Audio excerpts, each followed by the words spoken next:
Puji Tuhan, selamat malam Bapak Saudara. Puji Tuhan, malam hari ini kita boleh kembali untuk melanjutkan pelajaran kita masih tentang pengakuan iman, ya.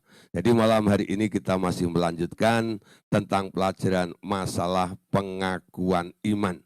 Tadi malam sudah kita bahas, ya, apa sih sebenarnya pengakuan iman itu.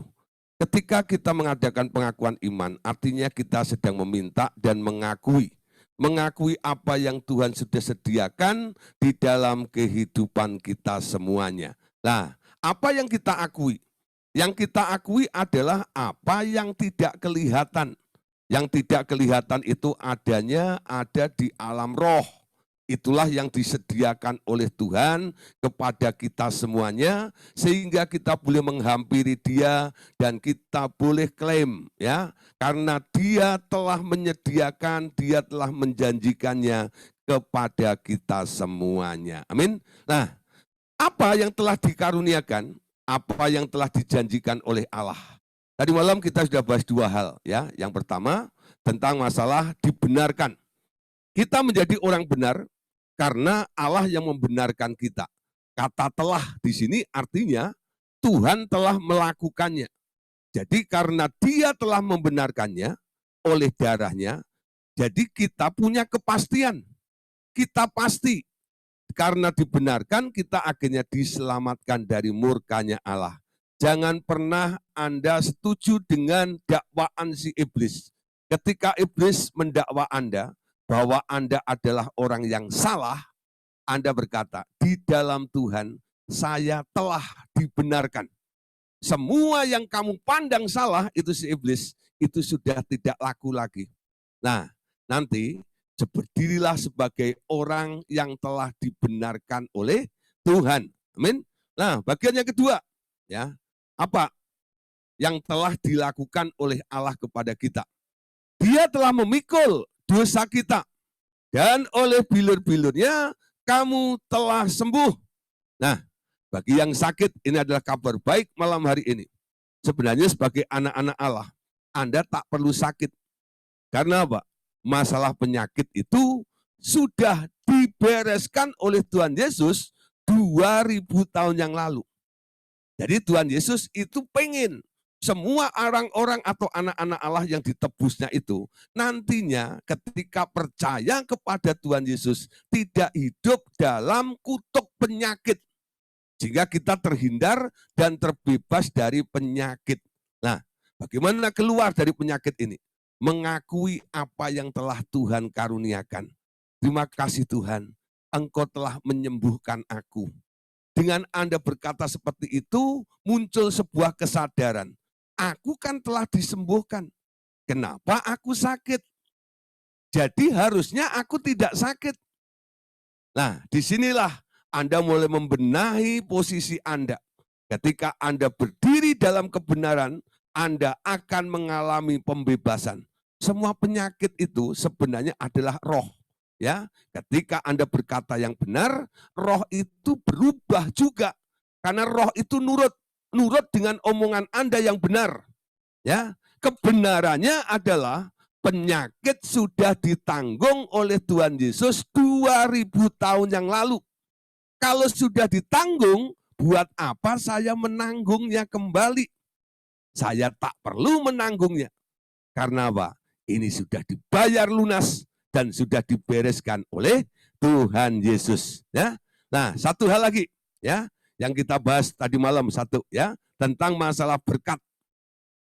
Terpujilah Allah dan Bapa Tuhan kita Yesus Kristus yang dalam Kristus telah mengaruniakan kepada kita segala berkat rohani di dalam surga.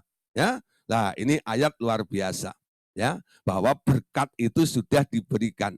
Oleh sebab itu kita tidak perlu meminta lagi, tapi cukup mengakui apa yang sudah diberikan oleh Allah, lalu Anda boleh mengambilnya, ya.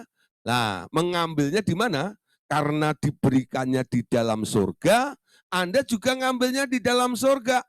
Surga itu adalah heavenly places, tempat-tempat di alam roh. Matamu melihat apa yang sudah disediakan oleh Allah di alam roh, dan Tuhan berkata, itu bagianmu, Anda boleh ambil. Karena apa?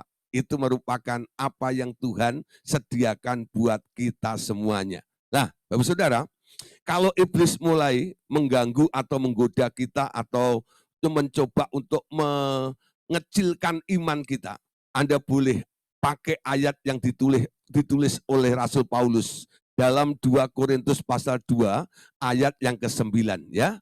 Dikatakan di sini, Paulus berkata, karena kamu telah mengenal kasih karunia Tuhan kita Yesus Kristus, bahwa ia yang oleh karena kamu menjadi miskin sekalipun ia kaya, supaya kamu menjadi kaya oleh karena kemiskinannya. Amin. Ya. Nah, ikut Tuhan Yesus itu seperti orang yang main jungkat-jungkit itu loh, ya. Bukan main ayunan, tapi main jungkat-jungkit. Tahu ya, jungkat-jungkit itu ada papan panjang lalu ditopang dengan tiang yang pendek di tengah begitu. Nah, nanti Anda lihat yang satu naik ke atas, yang satu ada di bawah, ya. Nah, itu tergantung. Kalau yang bebannya berat, dia ada di bawah.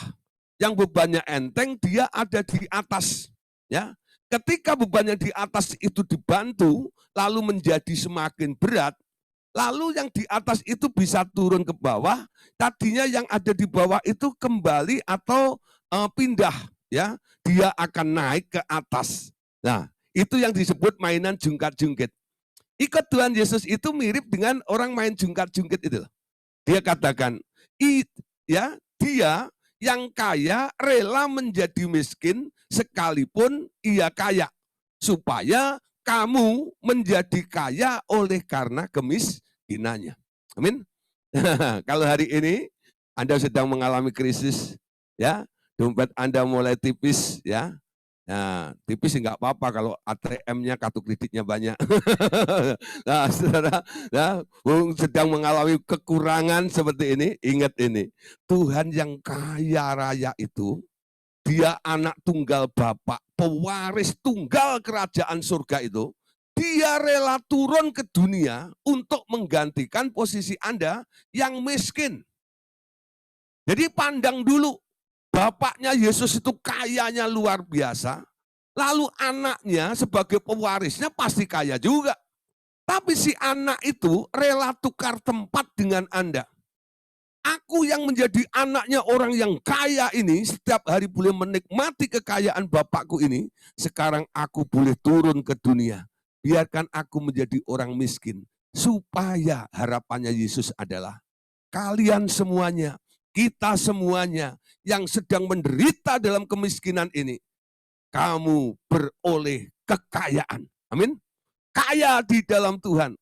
Karena Tuhan mau Anda kaya. Bukan karena Anda pengen kaya, tapi karena Tuhan Yesus yang mau Anda kaya, menempati posisinya. Amin. Nah, Bapak Saudara, dengan berpikir seperti itu, Anda nggak meradang ketika dompetmu kosong. Ya, Anda punya mental yang baru. Kondisi seperti ini nggak boleh berlama-lama dalam keadaan saya. Aku ini orang yang kaya. Karena apa? Yesus menggantikan kemiskinan saya supaya saya menjadi orang yang kaya. Amin. Ya. Ya, yang oleh karena kamu menjadi miskin sekalipun ia kaya, supaya kamu menjadi kaya oleh karena kemiskinannya. Makanya segala berkatnya telah diberikan kepada kita semuanya. Apa yang sudah diberikan, jangan diminta. Anda tinggal akui dengan iman. Terima kasih Bapak. Segala berkat telah Engkau berikan kepadaku. Aku adalah anak berkat. Berkat melimpah di dalam hidupku. Nah, ucapan Anda ya itu setuju dengan apa yang Tuhan sedang kerjakan dan inginkan terjadi di dalam hidup Anda. Anda sedang mengatakan sebuah kebenaran di hadapan Tuhan. Amin. Nah, Bapak Saudara, itu 3 hal yang sudah dikaruniakan oleh Allah yang telah kita bahas kemarin ya. Nah, malam hari ini kita lanjutkan. Apa saja ya yang sudah dikaruniakan oleh Allah kepada kita. Roma 8 ayat 3 sampai ayat yang keempat.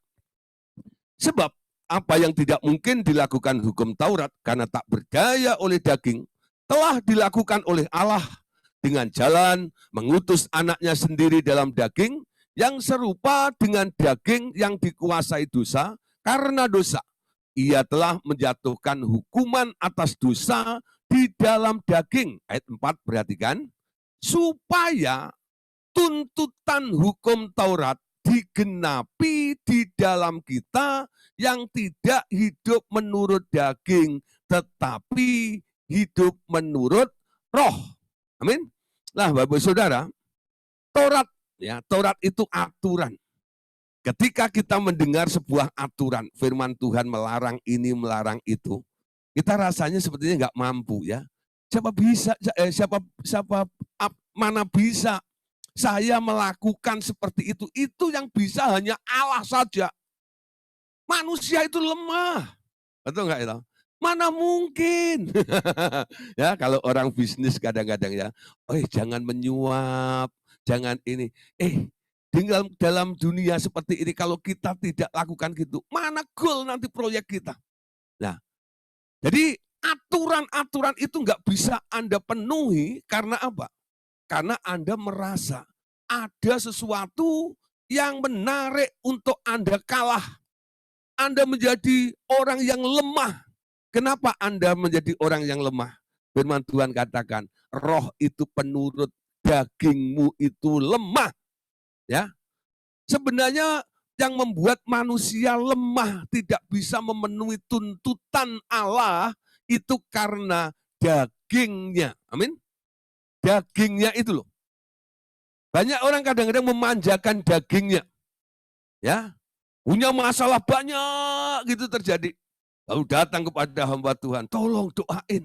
Saya datang pada hamba Tuhan yang diurapi dan luar biasa ya. Nah, tanpa diselidiki dulu, kenapa dia mengalami banyak masalah dalam hidupnya?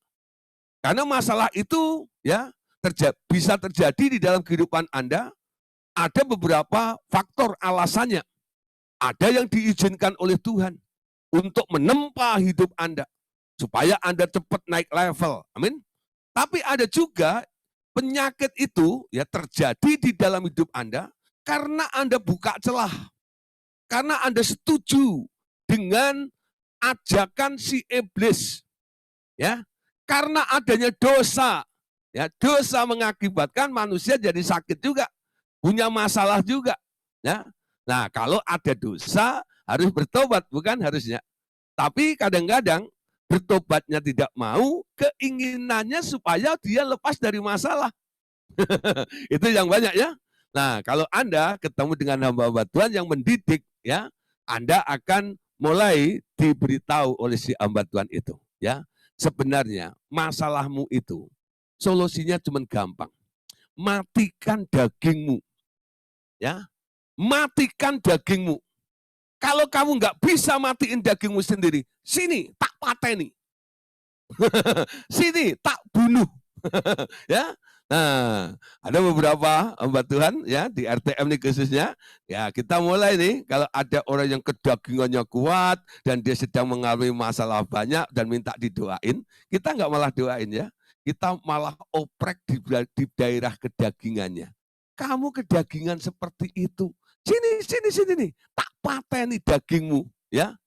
Daging itu harus dilenyapkan dalam hidup Anda supaya Anda bisa nurut dengan pimpinan roh.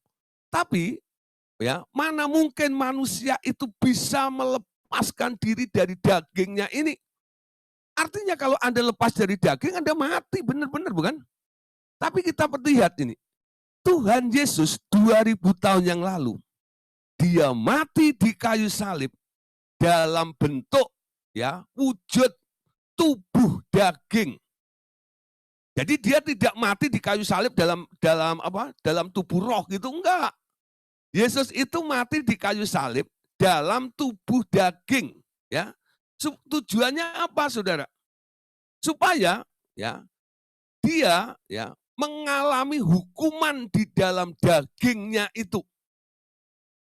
Jadi Tuhan Yesus mati, ya, mematikan daging di atas kayu salib itu.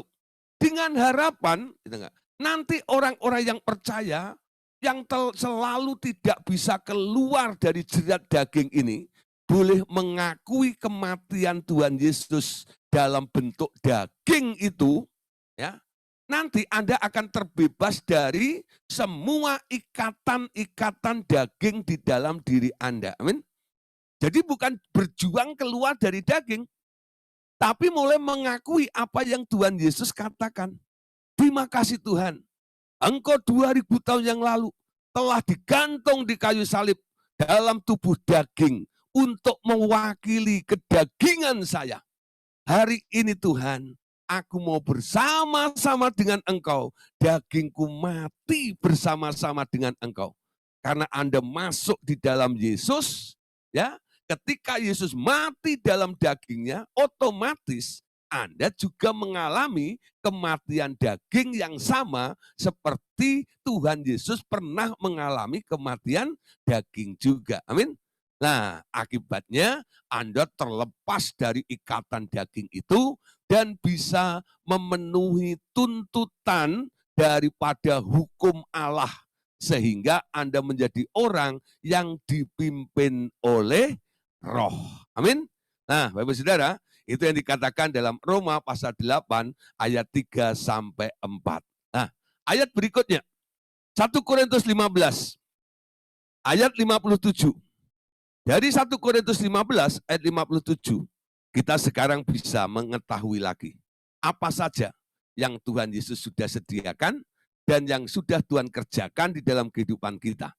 Tetapi syukur kepada Allah yang telah memberikan kepada kita kemenangan oleh Yesus Kristus Tuhan kita. Amin.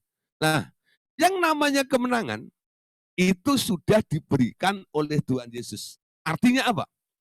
Nasibmu nggak boleh kurang dari sebagai orang yang menang. Amin. Kemenangan sudah diberikan.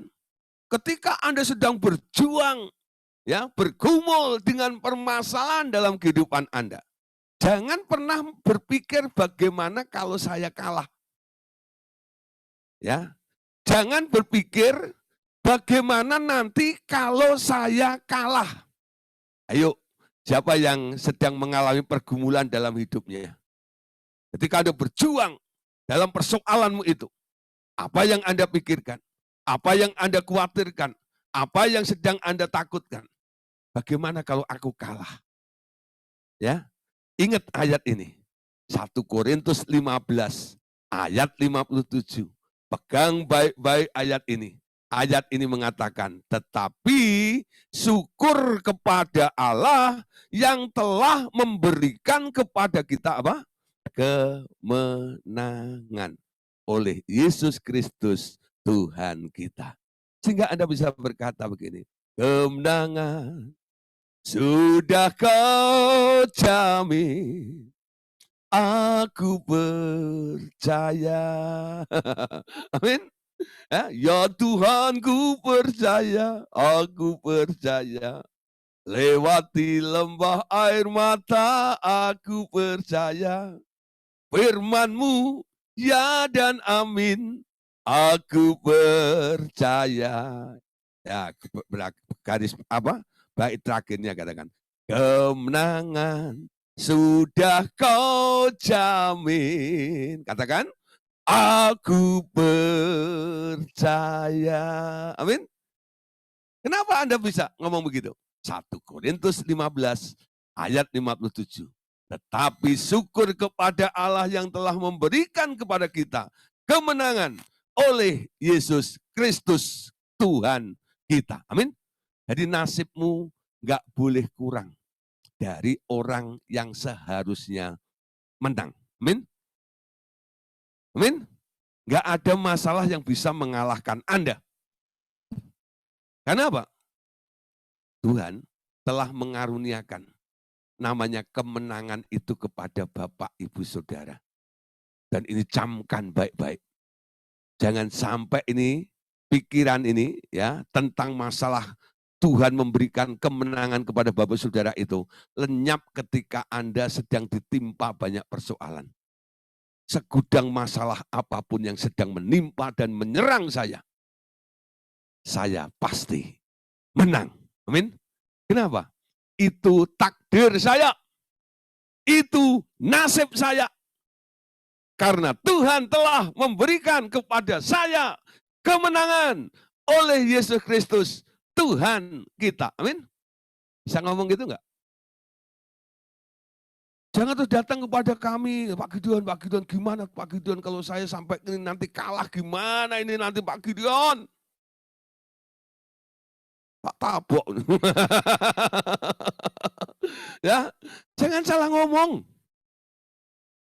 Kenapa kamu berpikir seperti itu? Kenapa kamu berpikir kamu akan kalah?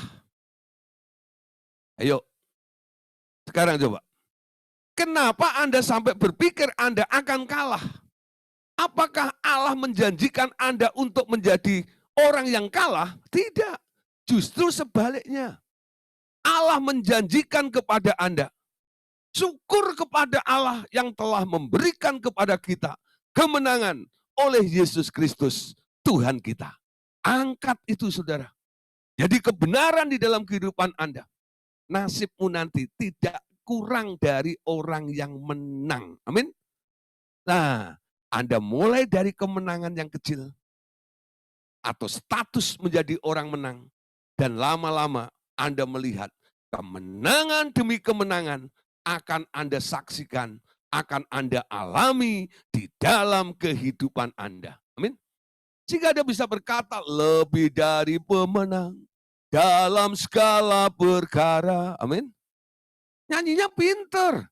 Tapi kalau ketika dapat masalah, berpikir dia takut kalah. Ya. Buang pikiran kalah itu. Tidak ada kamus kalah di dalam diri saya. Amin. Keren nggak? Tidak ada kamus kalah di dalam diri saya. Karena saya pegang firman Tuhan. 1 Korintus 15 ayat 57 berkata, syukur kepada Allah yang telah memberikan kepada kita kemenangan oleh Yesus Kristus, Tuhan kita. Amin. Nah, ayat ini harus Anda hafalkan. Harus Anda ketahui. Harus Anda mengerti maksud dan tujuannya. Baru ayat ini nanti ya akan terus mengingatkan di dalam kehidupan Anda. Ya, Anda bisa berkata sesuatu karena Anda mengetahui sesuatu itu. Amin. Nah, malam hari ini, bagi yang belum tahu, ini adalah pemberitahuan pertama. Bagi Bapak Ibu Saudara. Dan camkan baik-baik, perhatikan bahwa Tuhan mau Anda menjadi seorang pemenang. Makanya dia bawa kita atau telah memberikan kita kepada kemenangan. Ya, Paulus sendiri mengatakan, dia menuntunku ke dalam jalan kemenangan. Jalan Tuhan itu adalah jalan kemenangan. Ketika Anda berjalan dalam tuntunan Tuhan, ujung-ujungnya dijamin Anda pasti menang. Amin. Wow, keren ya. Nah, sekarang mulai ya, besar pengharapanmu. Besar imanmu. Yang mulai kempes karena terjadi sesuatu yang merongrong di dalam hidup Anda. Malam hari ini, Anda boleh berdiri tegak dan mengatakan, saya adalah pemenang. Karena Tuhan telah memberikan kemenangan. Oleh karena Yesus Kristus Tuhan kita. Amin. Nah, itu boleh Anda akui sebagai pengakuan iman Anda. Ya. Nah, lanjut. Galatia pasal 3 ayat 13 sampai ayat yang ke-14. Perhatikan, Galatia pasal 3 ayat 13 sampai ayat yang ke-14. Kristus telah menebus kita dari kutuk hukum Taurat. Dengan jalan menjadi kutuk karena kita. Sebab ada tertulis, terkutuklah orang yang digantung pada kayu salib. Yesus Kristus telah membuat ini supaya di dalam Dia berkat Abraham sampai kepada bangsa-bangsa lain. Sehingga oleh iman kita menerima roh yang telah dijanjikan itu. Amin. Nah, Bapak Saudara, sekarang dengan iman kita juga tahu kita tidak ada lagi di bawah yurisdiksi hukum Taurat, tapi kita adalah orang yang hidup di dalam anugerah Allah. Amin. Anugerah itu artinya apa? Ya, anugerah itu artinya sebenarnya Anda tidak layak untuk mendapatkannya, tapi akhirnya Anda mendapat juga. Itu namanya grace, itu namanya anugerah. Tapi kalau hukum Taurat itu ada take and give-nya ya. Jadi karena Anda melakukannya, maka Anda akan mendapatkan hadiahnya. Ya, saudara. Tapi kita lihat, anugerah itu disediakan oleh Tuhan Yesus. Sehingga Anda tidak lagi hidup di bawah hukum Taurat. Sekarang hidupmu bukan karena dilarang. Jangan ini, jangan itu, jangan begini, jangan begitu. Bukan, saudara. Tapi sekarang hidupmu dipimpin oleh roh. Amin. Ketika Anda dipimpin oleh roh, Anda tidak lagi dituntut oleh aturan hukum Taurat. Amin. Nah, Bapak Saudara, itulah beberapa hal yang telah Tuhan sediakan kepada kita semuanya. Ingat baik-baik ya, ada beberapa poin dari kemarin dan hari ini sudah kita bahas apa yang telah Tuhan karuniakan. Sekarang, saudara, ketika kita mengakui apa yang Tuhan telah karuniakan di dalam kehidupan kita ini, kita harus percaya, kita harus yakin. Ketika Anda percaya, Anda yakin, lalu Anda mengucapkannya, perkataanmu akan menjadi berkuasa. Amin. Karena apa? Anda ngomong disertai dengan keyakinan. Ada orang ngomong tapi pikirannya bimbang. Firman Tuhan katakan orang bimbang tidak akan mendapat apa-apa. Anda harus yakin dulu. Anda yakin karena Anda tahu itu sudah ditulis dan Tuhan sudah janjikan kepada kita semuanya. Amin. Nah, Bapak Saudara, perkataanmu harus menjadi perkataan yang berkuasa. Nah, Bapak Saudara, awalnya sejak semula Allah sebenarnya telah menaruh kuasa itu dalam perkataan manusia ketika Adam disuruh memerintah dan menaklukkan bumi, ya. Ketika Adam ditaruh di bumi oleh Allah, Tuhan katakan, kuasailah, taklukkanlah bumi ini. Semuanya sekarang ada di bawah otoritasmu. Ya, semua yang hidup, semua yang merayap, semua yang terbang itu, semua ada di dalam kendalimu. Semua tergantung kamu. Ya. Jadi Adam itu punya otoritas atas segala makhluk yang ada di bumi itu. Kala itu, ya. Nah, ketika dia merawat begitu banyak aneka ragam makhluk ya dan tumbuh-tumbuhan yang ada di taman itu, bagaimana cara Adam untuk mengatur semuanya itu? Ya, dia sebagai orang yang berkuasa, dengan peralatan apakah Adam menaklukkan bumi? Ternyata Adam menaklukkan bumi hanya dengan kuasa perkataan di mulut mereka. Ya, Kejadian 2 ayat 28, perhatikan.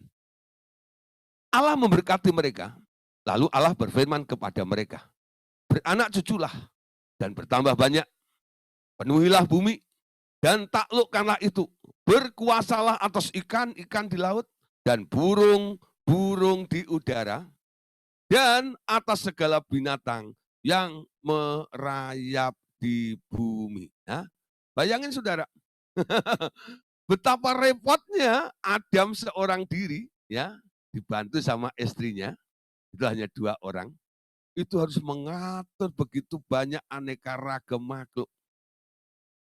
Saya kira kalau Adam harus menggunakan tenaganya, tiap hari Adam itu, ya nanti kalau sudah sore itu dia berrebahan badan itu sambil, aduh capek ya hari ini, kerjaan banyak. Itu tadi burung itu ya, saya omongin dia lari, aku kejar dia. Ya toh.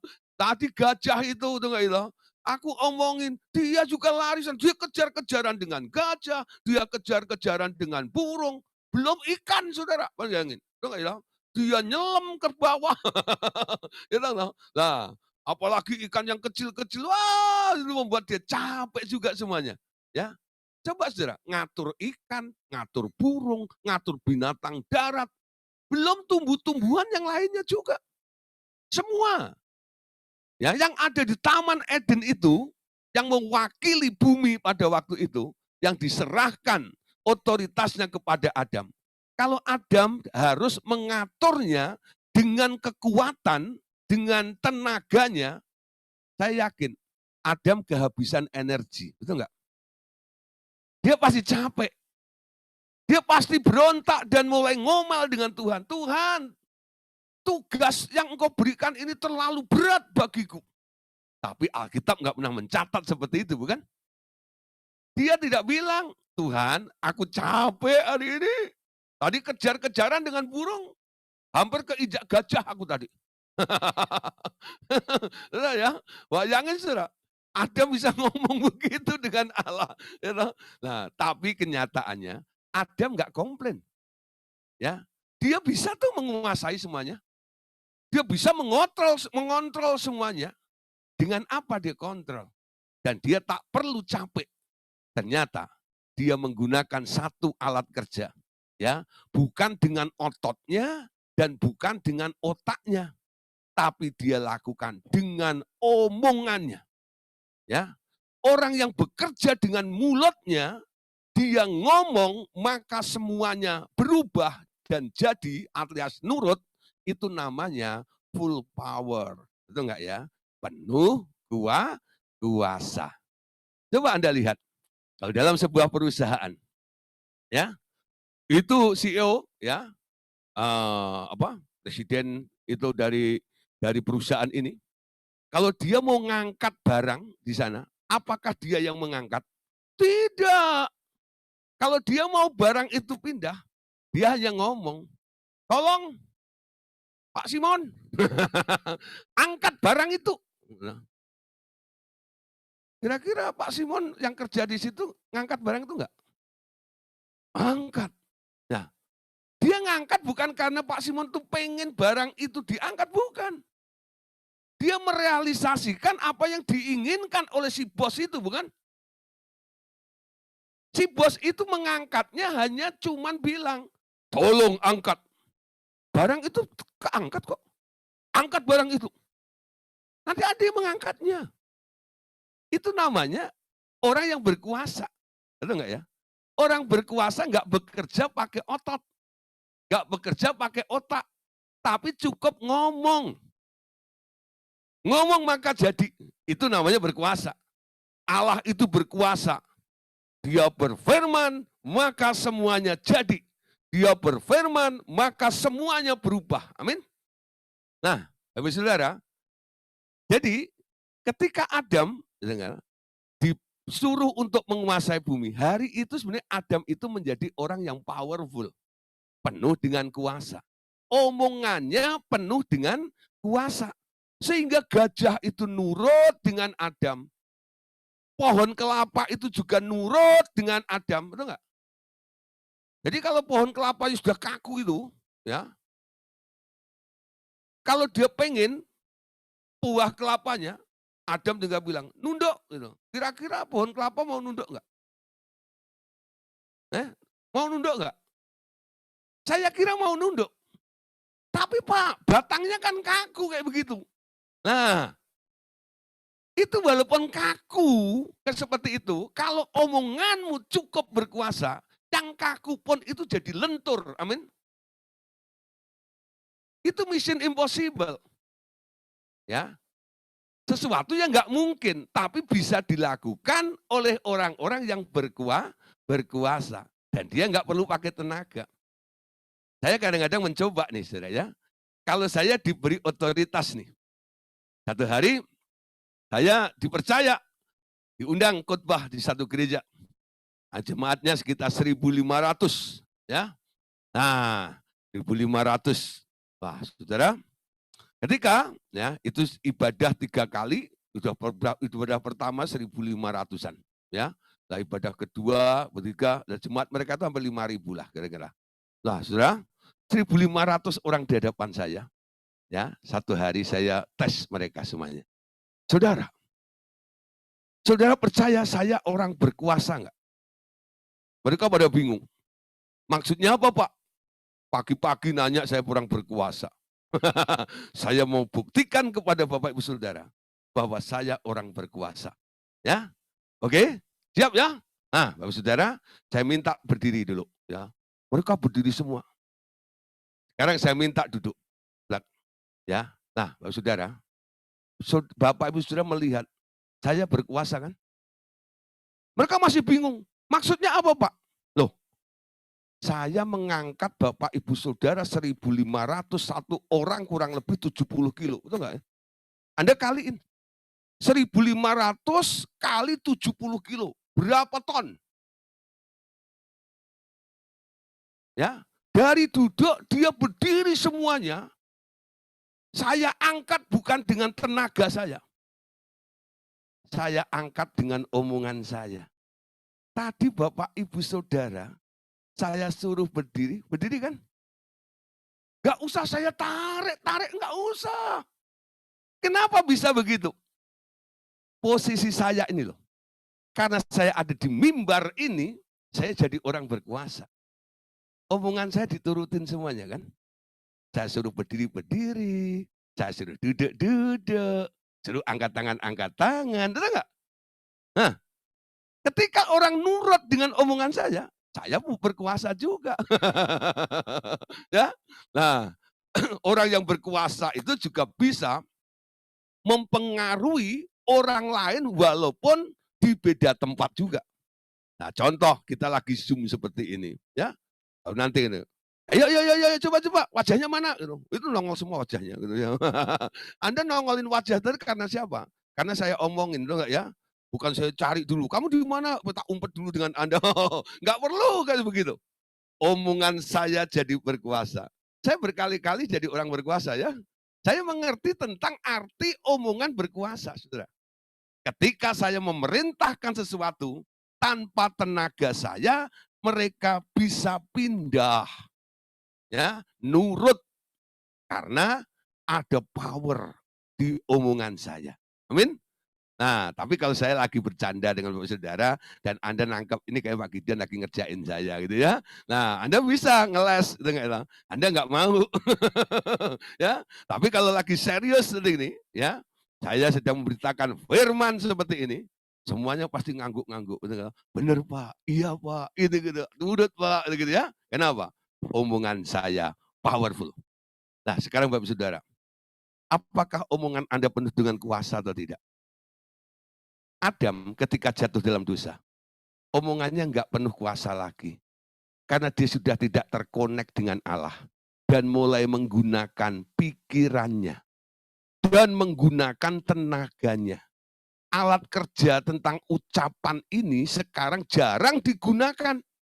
Oleh sebab itu, saudara, ketika Tuhan Yesus turun ke dunia, ya, menyelamatkan kita semuanya, ketika Tuhan Yesus memulihkan orang percaya, Tuhan Yesus mengembalikan kembali fungsi perkataan manusia sebagai faktor penguasaan dunia kembali. Ya, nah, selama di muka bumi, Yesus mengajar murid-muridnya, khususnya 3,5 tahun. Apa yang diajarkan Tuhan Yesus? Tuhan Yesus memberikan teladan. Kalau menghadapi masalah, jangan pakai ototmu. Kalau menghadapi masalah, jangan pakai otakmu. Berdiri di depan masalah itu, katakan kepada angin, katakan kepada ombak, katakan kepada badai, tenang, diam. Amin.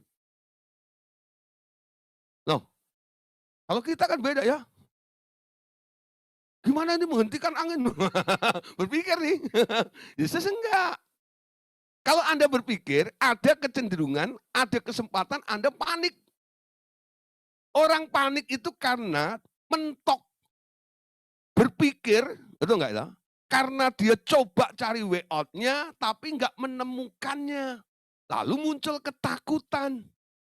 Orang takut karena berpikir. Amin. Ngerti nggak maksudnya? Kenapa orang takut? Karena Anda mikir. Kalau Anda nggak mikir, Anda nggak takut. eh? Karena Anda nggak mikir, Anda nggak takut. Karena Anda mikir, Anda jadi takut. Amin. Nah, mulai belajar seperti apa yang Tuhan rencanakan dari awal. Anda diciptakan untuk apa? Menjadi orang yang berkuasa. Yakobus mengingatkan kepada kita semuanya. Dalam Yakobus pasal 3, ayat 2 sampai ayat yang kelima. Mari kita baca sama-sama ya. Yakobus 3, ayat 2 sampai ayat yang kelima. Sebab kita semua bersalah dalam banyak hal. Barang siapa tidak bersalah dalam perkataannya, ia adalah orang sempurna yang dapat juga mengendalikan seluruh tubuhnya. Ini ayat 2 dulu ya. Kita bahas ya, apa artinya? Kita semua bersalah dalam banyak hal. Pasti kita pernah melakukan kesalahan, bukan? Kita sering banyak salah dalam banyak hal. Kenapa kita jadi sering berbuat salah? Ya, hitung duit salah, transfer duit salah, ya, bikin kue salah, gitu kan? Ya, ini salah, itu salah, ya. Nah, kenapa hidup kita penuh dengan kesalahan demi kesalahan? Yakobus tadi katakan, perhatiin ya. Kenapa orang salah? Barang siapa tidak bersalah dalam perkataannya, ia adalah orang yang sempurna, yang dapat juga mengendalikan seluruh tubuhnya. Ternyata segala sesuatu itu tergantung omongan Anda. Yakobus berkata, barang siapa tidak bersalah dalam perkataannya, ia adalah orang yang sempurna yang dapat mengendalikan seluruh tubuhnya. Tubuhmu, jalan hidupmu, keadaanmu, mau jadi baik atau jadi buruk, itu tergantung. Tergantung apa? Omonganmu. Ya, tergantung omonganmu. Barang siapa mencintai hidup, dia harus menjaga lidahnya. Betul enggak? Untuk apa? Selalu berkata yang baik, selalu berkata yang benar. Kalau perkataanmu salah, perkataan yang salah itu nanti akan mengakibatkan keadaanmu sama seperti apa yang Anda ucapkan salah itu juga. Ketika Anda merasakan ada sesuatu yang menimpa, menerpa, menekan di dalam kehidupan Anda, ya. Nah, umpama ya, Anda mulai pusing-pusing gitu ya, mulai bersin-bersin sedikit gitu ya. Ah, itu mulai mampet gitu. Ya. Biasanya Anda langsung berkomentar apa? Jujur. Kira-kira lagi pusing-pusing bangun tidur gitu ya. Terus agak sedikit kayaknya aku mau pilek. Ya toh? Tenggorokan gatel-gatel gitu, garuk-garuk gitu ya. Padahal gatel di dalam ya, digaruk di sini gitu ya. Lalu sambil mikir, nanti mulutnya ngomong nih, kayaknya aku mau batuk nih. Ketika Anda ngomong seperti itu, aku mau pusing, aku mau pilek, dan aku mau batuk, apa yang terjadi? Sebentar lagi Anda akan pusing dan Anda akan batuk. Anda batuk, Anda pusing karena Anda ngomong. Ya.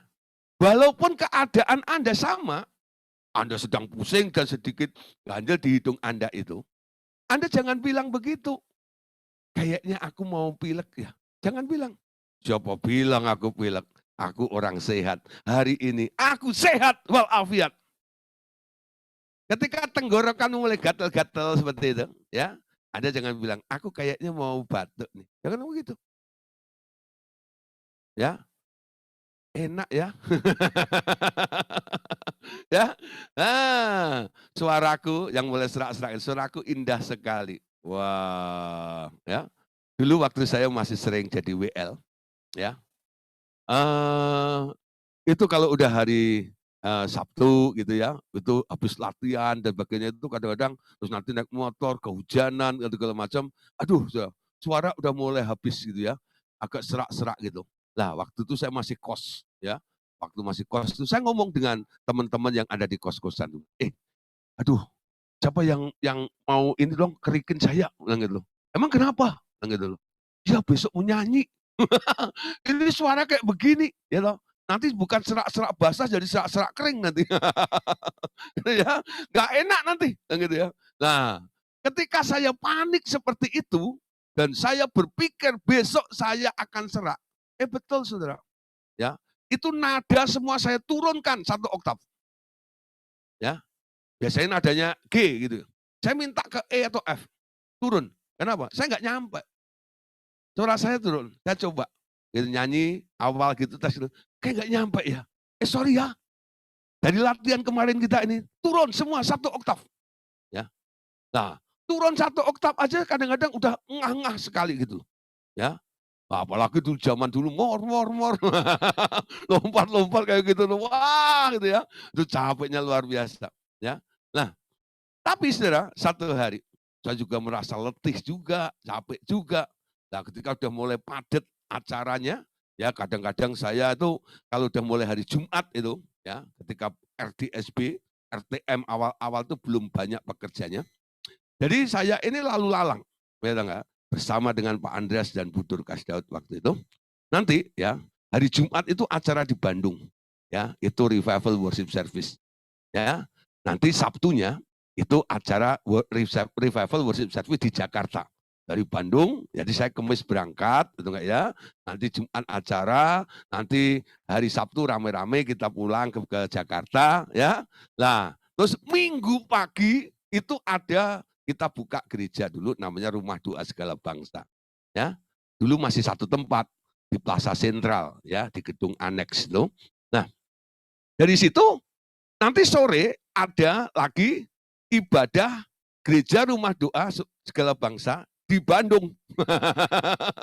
Jadi kemudian itu lalu lalang seperti ini, saudara. Aduh, saudara, itu ya. Lah, waktu saya berangkat, ya, saya mesti naik bus, ya, dari Kampung Rambutan, ya. Dan nanti minggu itu pulang, itu ya, tengah malam itu, saya juga naik bus itu juga dari Kampung Rambutan, ya. Lah, tapi nggak pernah bawa rambutan, saudara, ya. Bawanya pete. Anda juga yang ke kampung rambutan bawanya pete ya. Lah, saudara ya, lah sampai situ ya itu rasanya capek sekali ya. Dan nanti biasanya Senin gitu ada yang minta pelayanan ya, kantor ini dan itu. Aduh, ya, suara itu rasanya nggak enak, capek seperti itu. Ketika saya berpikir capek, mulut saya mulai ngomong, aduh, saya capek gitu. Saya ambruk, saudara. Saya jatuh, saya sakit, ya. Nah, butuh 2 atau 3 hari untuk pemulihan. Tapi ketika saya mulai mengerti, Pak Andreas khotbah tentang ini, semua tergantung mulutmu, ya. Kalau mulutmu ngomong kamu lemah, kamu lemah. Kalau ke mulutmu ngomong kamu capek, kamu capek. Coba bilang saya capek, omong kosong. Lalu saya mulai berpikir begini, saya sama Pak Andreas umurnya beda jauh. Kita sama-sama dalam waktu yang sama, kadang-kadang tenaganya Pak Andreas jauh lebih banyak diperlukan daripada saya. Ya, saya yang masih muda, kenapa saya lebih cepat capek? Pak Andreas yang sudah usia lebih tua daripada saya, kenapa dia nggak gampang capek? Lalu saya tanya Pak Andreas, Pak, kenapa Bapak begitu energik ya? Semua tergantung pikiranmu, Gideon. Sekarang tergantung omonganmu juga. Apakah kamu pernah dengar saya mengeluh capek? Saya baru mengerti. Kenapa dia bisa lakukan itu? Sementara saya merasa capek. Ya, harusnya saya lebih kuat daripada Pak Andreas karena usia saya lebih muda daripada beliau, betul nggak? Betul. Nah, sekarang kuncinya ada di situ. Jangan pernah berpikir yang salah. Dan jangan pernah ngomong yang salah. Ketika Anda ngomong salah, maka seluruh tubuhmu akan salah juga. Manusia itu bersalah dalam perkataannya. Ya, orang yang tidak bersalah dalam perkataannya, ia adalah orang yang sempurna, yang dapat mengendalikan seluruh tubuhnya. Amin. Sekarang segala sesuatu tergantung omongan Anda. Nah, Anda ngomong apa nih? Anda sedang ngomong apa nih? Apa yang sering Anda omongkan? Lalu Anda mulai berpikir, oh iya ya, ketika saya ngomong, kenapa itu cepat jadi? Karena Anda ngomong. Kalau Anda nggak ngerti, jangan ngomong. Ya, kalau Anda nggak ngerti, Anda ngomong, nanti omonganmu salah. Tapi kalau Anda ngerti, Anda ngomong, Anda bisa mengolah perkataan Anda itu. Karena Anda sadar akan apa yang Anda ucapkan. Amin. Orang yang teledor dengan perkataannya, asbun, ya enggak? Nah, dia akan banyak kena malapetaka. Hati-hati dengan omongan Anda. Amin. Kita sedang berbicara tentang masalah pengakuan iman. Makanya Yakobus itu memberikan way out-nya. Ayat yang ketiga. Perhatikan. Yakobus berkata, kita mengenakan kekang pada mulut kuda. Sehingga ia menuruti kehendak kita dengan jalan apa? Demikian kita dapat juga mengendalikan seluruh tubuhnya. Ya. Nah, mengendalikan seluruh tubuhnya. Dikenakan kekang. Ya. Kekang itu ini loh. Tali ini ya, yang mengikat ini. Nah, kuda ini tergantung. Mau berhenti, mau ke kanan, atau mau ke kiri. Nah, itu tergantung kangnya. Nah, orang yang sering salah ngomong, lalu mereka baru sadar biasanya. Oh iya ya, gara-gara saya ngomong begini, akhirnya jadi seperti ini. Oh Tuhan, ampuni saya, karena saya salah ngomong Tuhan. Taruh kang Tuhan di mulut saya. Bisa doanya gitu ya. Nah, siapa yang pernah doa gitu? Taruh kang di mulut saya Tuhan, gitu ya. Karena Anda nggak mau salah ngomong lagi. Makanya Anda minta Tuhan taruh kang di mulut saya, di mulut Anda. Nah, akhirnya Tuhan izinkan. Ada kang terjadi di dalam diri Anda. Kenapa? Apa yang terjadi? Oh, saudara, tahu-tahu Anda sariawan. Satu kelereng gitu.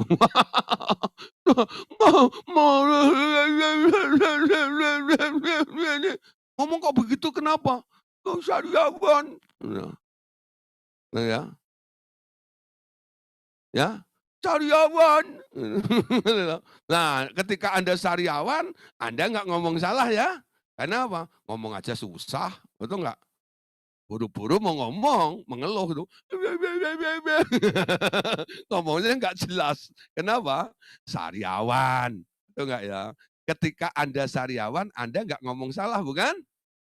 Ketika Kang itu ada, Anda sariawannya sembuh, ngomong salah lagi. Dasar manusia, betul nggak ya? Terus berdoa lagi, Tuhan kasih Kang lagi. Sekarang Kangnya bukan satu, dua, kiri kanan. Malah nggak bisa ngomong sama sekali. Oh terima kasih Tuhan atas Kang ini, sehingga saya nggak salah ngomong lagi. Nah, apakah Anda hidup terus harus pakai Kang kayak begitu? Harusnya nggak perlu seperti itu ya. Karena Anda bukan kuda, amin. Kalau Anda masih menerapkan Kang seperti itu, Anda nggak beda dengan kuda. Anda itu anak Allah, Anda itu manusia, amin. Jangan pakai. Tuhan itu memperumpamakan. Orang yang terus melulu salah ngomongnya ini, itu pantasnya seperti kuda yang dikasih kang. Dan Anda bilang amin. Artinya Anda setuju, Anda kuda. Amin. Anda bukan kuda. Anda manusia, ciptaan Allah. Diciptakan menurut desainnya Allah. Amin. Diberi otoritas untuk menjadi manusia yang berkuasa. Jangan setuju jadi kuda.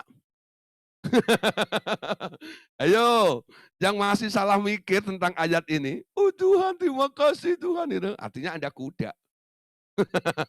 Ya, nah kuda harus dikasih kang, kalau nggak dikasih kang nyelonong boy, amin. Dan terus melakukan banyak kesalahan, amin. Nah, terus saudara, kenapa mulut manusia ini ya sering melakukan kesalahan? Ya, orang-orang dunia mulai menyadari, ya, karena mereka sering hidup di dalam kesalahan itu, sehingga mereka menciptakan sebuah lagu. Memang lidah tak bertulang, betul nggak ya? Siapa yang pernah dengar lagu itu? Itu yang nyanyi orang dunia, lagu dunia bilang. Memang lidah tak bertulang. Sebenarnya Anda ngerti maksudnya? Maaf ya, saya keseleo lidah. Jadi yang keseleo bukan kakinya, lidah aja bisa keseleo. Jalan-jalan kemana itu lidah? Bu Esther, keseleo ya? Iya, apanya? Ini Pak kaki saya, pergelangan kaki ini. Ya itu wajar tuh. Ya kalau sampai ada yang bilang, Bapak keseleo, apa yang keseleo? Lidah saya. Tadi jalan kemana lidahnya? Nah, ada istilah keseleo lidah. Ya, lidahnya keseleo. Ya, memang lidah tak bertulang. Ya, nah, lidah itu licin sekali. Seperti ular. Betul nggak? Kadang-kadang bercabang. Ya, jadi tukang gosip. Digosok semakin sip. Itu dosa karena lidah itu banyak. Yakobus mengingatkan dalam ayat yang kelima. Perhatikan. Ya. Nah, perhatikan. Ayat yang keempat dulu ya. 4 dulu. Dan lihat saja kapal-kapal, walaupun amat besar dan digerakkan oleh angin keras, namun dapat dikendalikan oleh kemudi yang amat kecil menurut kehendak juru mudi. Semua itu bisa Anda kendalikan. Ya, caranya ayat 5. Demikian juga lidah, walaupun suatu anggota kecil dari tubuh, ya, dari tubuh, jadi, namun dapat memegahkan perkara yang besar. Lihatlah, betapapun kecilnya api, ia dapat membakar hutan yang besar juga. Amin. Nah, saudara, lidah itu luar biasa ya. Kapal itu bisa dikendalikan dengan kemudi yang kecil. Kapalnya besar, dia bisa belok ke kanan, bisa belok ke kiri, bisa lurus, tergantung. Tergantung apa? Kemudi yang kecil itu loh. Ya, putar ke kiri itu. Nanti kapalnya belok ke mana? Diputar ke kiri belok ke mana? Belok ke kanan. Itu kalau kapal. Kalau mobil beda. Belok ke kiri ya ke kiri. Kalau kapal enggak. Ambil ke kiri, dia ke kanan. Ya, sebaliknya seperti itu. Ya, ya. Jadi kalau Anda menyetir kapal, jangan diterapkan dengan mobil. Ya, nah, bisa berubah nanti. Ya. Tapi semua dikendalikan dengan kemudi itu ya. Itu lidah Anda. Semua yang akan terjadi di dalam hidup Anda tergantung lidahmu. Amin. Jangan bilang lidah tak bertulang sekarang. Ya, Anda yang punya kendali atas lidahmu itu. Lidah itu seperti api. Walaupun percikan api yang kecil itu bisa membakar hutan yang begitu besar. Amin. Semuanya bisa berubah. Jadi buruk atau tambah baik tergantung lidahmu. Amin. Ya. Nah, saudara, ini semua tergantung lidah Anda. Nah, itulah yang disebut kuasa. Ya. Sejak kita dipindahkan dari kerajaan maut ke dalam kerajaan hidup. Di kerajaan hidup itulah kita punya mindset yang baru. Kita punya plan yang baru juga. Karena Anda sekarang ikut pattern-nya Tuhan. Amin. Nah, ada kuasa di dalam kerajaan Allah itu. Anda dijadikan orang yang berkuasa di sana. Ketika kita dipindahkan ke dalam kerajaan Allah, kita sedang dipersatukan dengan Yesus dan segala kuasa di surga dan yang ada di bumi yang telah diserahkan kepada Tuhan Yesus. Dengan demikian, dengan mau belajar mendengar suara Tuhan, Anda akan dipimpin dan diajar olehnya mengerjakan pekerjaan-pekerjaannya yang di bumi juga. Baca ayatnya. Matius 28, ayat yang ke-18. Matius 28 ayat 18, Yesus mendekati mereka dan berkata, "Kepadaku telah diberikan segala kuasa di surga dan di bumi. Karena itu, ya, pergilah, jadikanlah semua bangsa muridku dan baptislah mereka dalam nama Bapa dan Anak dan Roh Kudus, dan ajarlah mereka melakukan segala sesuatu yang telah kuperintahkan kepadamu. Dan ketahuilah, aku menyertai kamu senantiasa sampai kepada akhir zaman." Jadi, kita sekarang harus mengerti, ketika Anda sudah dipindahkan dalam kerajaan anaknya, Anda menyatu dengan Tuhan. Apa artinya menyatu dengan Dia? Ketika Allah Bapa memberikan otoritas, kuasa kepada Tuhan Yesus itu, Yesus yang ngomong, "Segala kuasa telah diberikan kepadaku." Ya. Jadi Yesus berkata, "Kepadaku telah diberikan segala kuasa itu loh." Kuasa baik yang ada di surga dan yang ada di bumi. Jadi kuasa yang dari Bapa itu pertama kali turunnya kepada Yesus. Lalu Tuhan Yesus bilang kepada murid-muridnya, kepada kita semuanya, malam hari ini, "Pergi, beritakanlah Injil ini, jadikanlah semua bangsa itu muridku." Ya. "Dan ketahuilah aku akan menyertai kamu sampai kepada akhir zaman."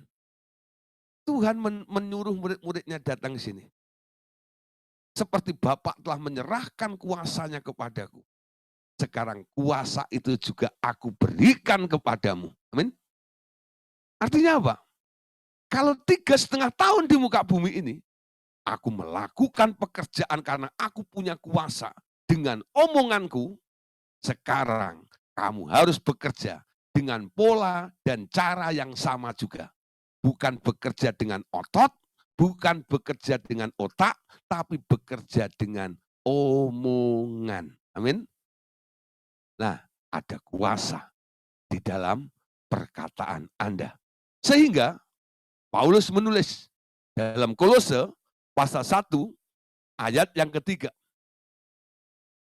Kolose 1 ayat yang ke-13.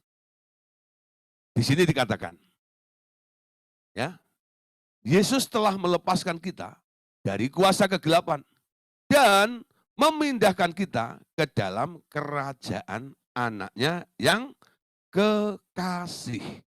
Jadi sekarang Anda telah dilepaskan dari ketidakmampuan Anda, dari ketidakberdayaan Anda. Di dalam kerajaan anaknya yang kekasih, sekarang ada hukum yang baru.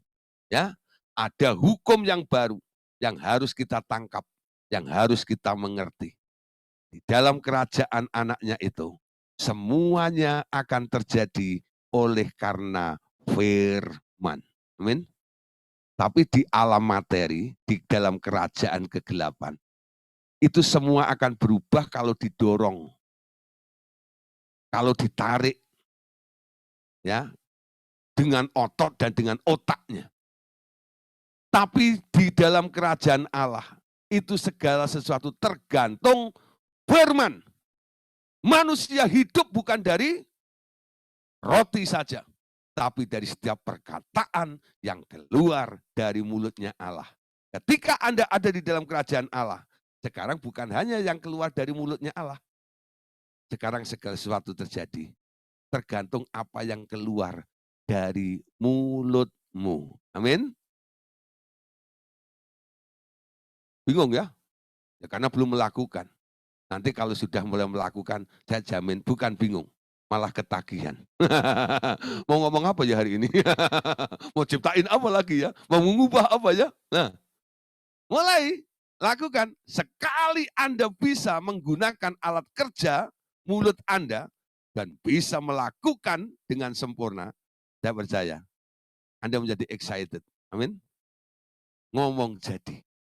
Ya, ngomong jadi. Nah, saudara, ayat terakhir untuk malam hari ini. Ya, kita lanjutkan besok. 1 Korintus 4 ayat yang ke-20. 1 Korintus 4 ayat yang ke-20. Sebab kerajaan Allah bukan terdiri dari perkataan, tetapi dari kuasa. Amin. Nah, di dalam kerajaan Allah itu artinya apa? Omongan itu bukan omdo, omong doang tidak. Tapi omongan itu ada dampaknya. Omongan itu ada manifestasinya. Tapi di dalam kerajaan Allah. Amin. Kerajaan Allah itu bukan terdiri dari perkataan, tapi dari power, dari kuasa. Ngomong di dalam kerajaan Allah itu beda dengan Anda ngomong di luar kerajaannya. Omonganmu jadi berharga karena Anda tinggal ada di dalam kerajaan itu loh. Dan ini hanya berlaku untuk anak-anak kerajaan. Orang dunia, omongannya selalu salah terus. Karena mereka tak tahu tentang kebenaran. Anda yang tinggal di dalam kerajaan Allah, Anda tahu apa itu kebenaran. Dan kebenaran itulah yang akan memerdekakan kita semuanya. Amin. Nah, Bapak Saudara, puji Tuhan, malam hari ini kita sampai di sini. Ya, besok kita akan melanjutkan bagaimana membangkitkan iman. Catat baik-baik. Ya, bagaimana membangkitkan iman. Kalau Anda melihat ada teman-teman, saudara Anda yang imannya lagi letoi, ajak besok pemuridan. Ya, bangkitkan iman. Ya, membangkitkan iman itu bagaimana? Nah, besok kita belajar. Jangan salah cara membangkitkannya. Banyak orang kadang-kadang hanya main sugesti, ya. Tapi bagaimana membangkitkan iman dengan benar? Besok kita akan bahas sampai tuntas, tas. Amin.